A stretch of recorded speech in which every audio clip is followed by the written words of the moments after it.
Hello, and welcome to Emerald Thoth with me, Mark. Good to see you today. So, the messages that I was having just before coming on were build.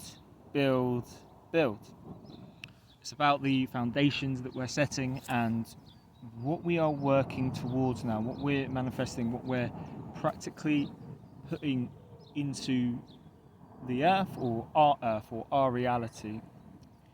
These things can take time to build slowly and with preparation, but sometimes the work and the majority of the work is not what's done above the ground, it's what's done underneath the ground. And what's done underneath in your body, in your insides, in your soul. What work have you done on your soul and your heart and your mind to start putting action into places? And here is where you need to take that action and start receiving fruits of whatever you've done. And by doing so, you can also have reflected back to you the areas that might need more work. It's a lot of building to prosperity that we are starting from this new moon, but it's building it manifestly on the earth, working with earth dragons, working with ourselves and our practical parts of our being, our earth avatar, if you will. So let's get some advice, Spirit, on what you are building towards, and especially over this next 6-month cycle of what this kind of moon cycle in Taurus is asking you to do and to create. Okay.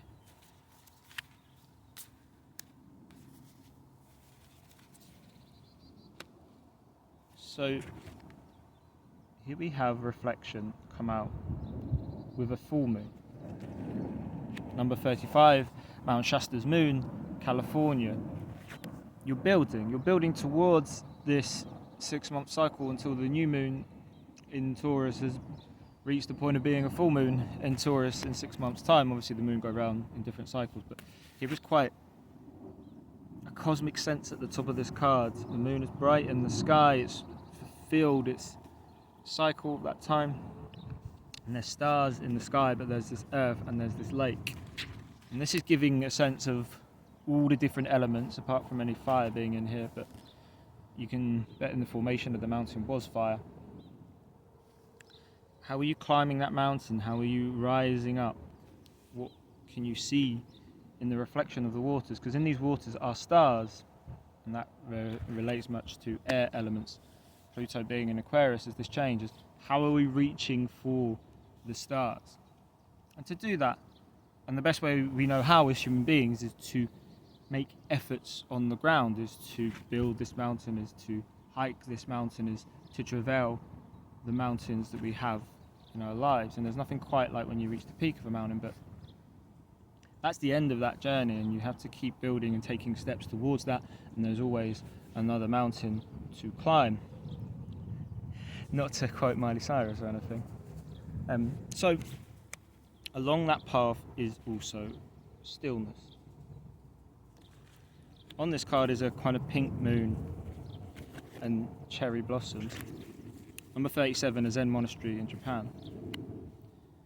And this has your own house, your own garden, where you have stillness, where you have peace, which is another card that's come out. Peace, St. Francis of Assisi, Italy, 29. Here again there's a sense of calmness and enlightenment. Sometimes that abundance that we're building towards is not always the things, although you would like a place and space, but it's looking for that peace, to be at one with the earth itself, is as much stability, security as it is to own your own home and have money to buy material things, because you can be financially wealthy in this world but not spiritually or emotionally or even mentally abundant. And so this is a higher kind of level at looking out. There was a higher consciousness card that was popping out, but it didn't come out. But it is within these cards to say, through this stillness and this peace and this reflection, you're building a higher sense of consciousness and connection with the earth in yourself. And with that will flow the things that need to come in. And not every gift that you receive is a blessing. Some gifts are curses in disguise as such. and some of them are just tests from the universe to see if this is what we really wanted. What we really want at different times is not always what we need and not always what we will want in the future. The course changes, and we have to be able to have enough center within ourselves to move within that flow, rather than moving within that flow of things but not having a center. And the big thing that's being asked for is number 42, truth. This is what you're grounding. This is what you're expressing. The orange and red colours, the sacral and root chakra, and the talking stick held aloft powerfully. The Cherokee talking stick tradition. This is a connection of heaven and earth. And this is you having your space to speak. The talking stick in Cherokee traditions is quite a simple concept of giving somebody a space to speak when they have the stick, and then moving it on for somebody else to have a space to speak, which isn't very practiced in this modern world, because everyone's trying to talk over each other or trying to prove something. Even where there is spaces, it's almost always a competition. This is about finding truth, and everyone collectively has their truth. But if we allow them to speak it and listen, and also voice ours, then collectively we can improve. If you've ever been in a sweat lodge and you've had a talking stick for people to talk, and you're very much encouraged to speak from the heart, often in a dark setting, so it's not about what somebody looks like, it's just hearing the words that they're saying. There is a space held to speak from the heart and to speak truth, which is grounding something higher. And with that is 38, strength at the bottom of the deck. This requires your strength, this requires your courage, and the courage of your convictions. Joan of Arc, France. If you are able to follow what it is that is being guided to you divinely, as Joan of Arc did, then you can make huge ripples and changes in this world. And you don't have to do it alone, as Joan of Arc kind of did. It's not necessarily you have to be a lone knight rider on a white horse, but you can do it with others, and that is also a strength, being able to speak our truths together. Also in this card is a castle, and that gives a sense of this foundation as well, and that castle can be with a lot of us, a lot of light workers together, creating a foundation on earth. There's not necessarily a physical castle, but our spaces and places that we create to bring lighter energy and to give a place for those who want to learn and grow in that light energy as well. Light comes from divine spirit guides. This is the case of an angel here, which is Joan of Arc spoke to many former kind of prophets, female prophets, and female saints, if you will, but saints is maybe not the best word to use, prophets and messengers of God who don't get as much press, especially over the last 2,000 years in the Piscean age. But she had a connection to a lot of those, and a lot of those women were her divine guides. And it wasn't about her being a woman necessarily, because she used to dress as a man and get told off for it. It wasn't really about being a man or woman, it was being about a divine being.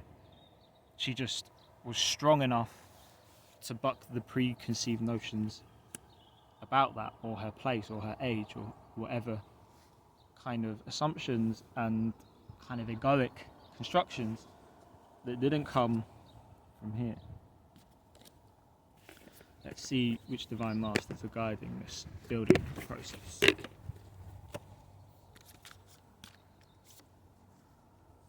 Okay, these two have come out, just popped out there. Green Tara. Healing light, wellness unfolding, knowing that healing is a journey. This is a journey, this is a healing journey for yourself and for others. The wellness is unfolding. The green, very much heart chakra, very earthy energy.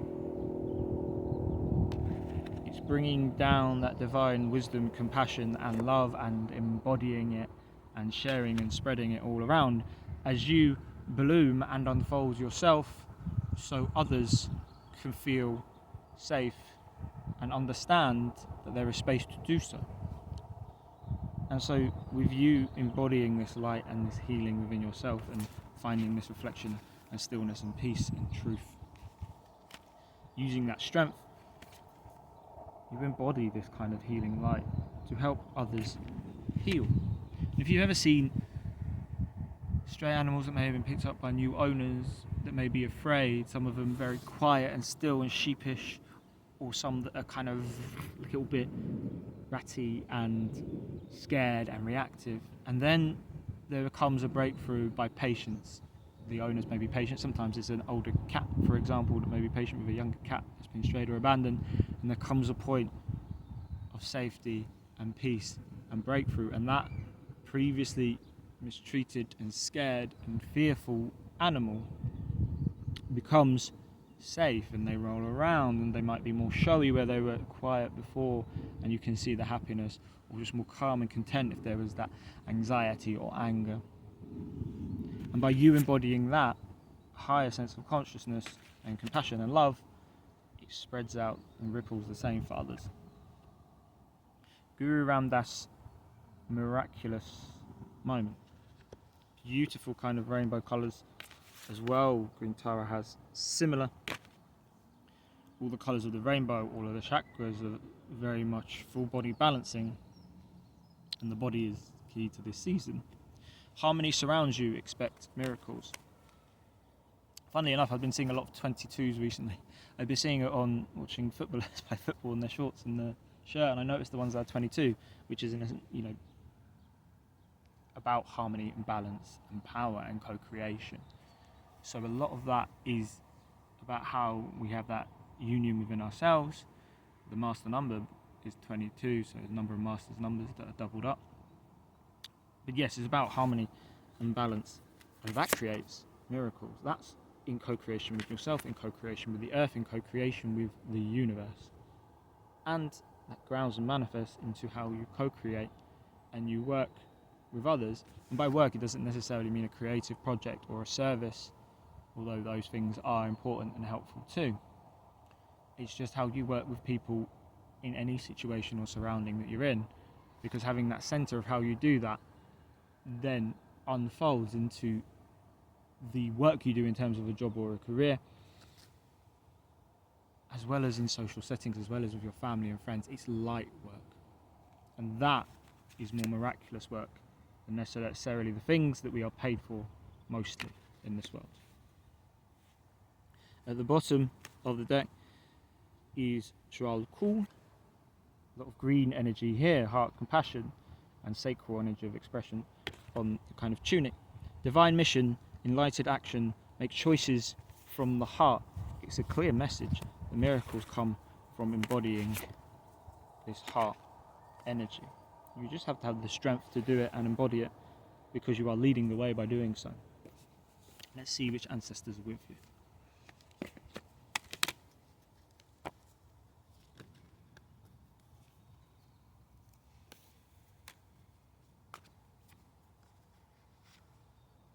Okay. The two cards that come out, first of all, is number 13, which is Jumbie, total disruption, which is death. It's almost saying remove these many masks. There's many masks here,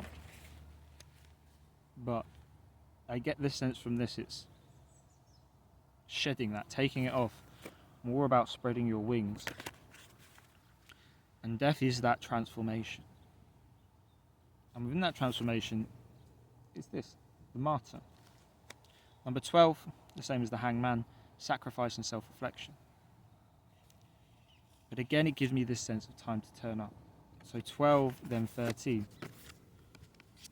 It's time to release this, or at least doing it this way round. It's time to bring it up to the surface, to the foundations of the earth, through change. Now, we often fear change. It can be unknowing, as all these kind of master here, but we have those wings to fly and navigate through any changes. And there is the sun on the horizon, as there is on the death cards in the tarot. So the dawn is rising. Your job is to shed the layers that no longer need to be there, and to transform and to fly through those changes into a bright new dawn. At the bottom of the deck is Root of Air, explore. And this is talking about exploring places. It's the Page of Pentacles. It's understanding and finding and seeing all the different places where you can build knowledge and also share knowledge. And just underneath that is 22. Altar of fire, good juju. And it's saying you're backed by the universe. You have the fire and passion and spirit with you. The 22 number coming up again, in harmony and balance with the universe. And here you have support from Ascended Masters with number 33 and the communities around you. You just have to drive and go find them, explore. Okay, let's see a message from the crows. It's a card that has stayed on the bottom. It's a card from yesterday, direction. You're looking to find that direction. This very much speaks to this explore. And the crow knows. It knows where it's going. They have daily routines where they go at sunset, where they roost for the night, and when they come in the morning they have a sense of direction. And so in your soul do you.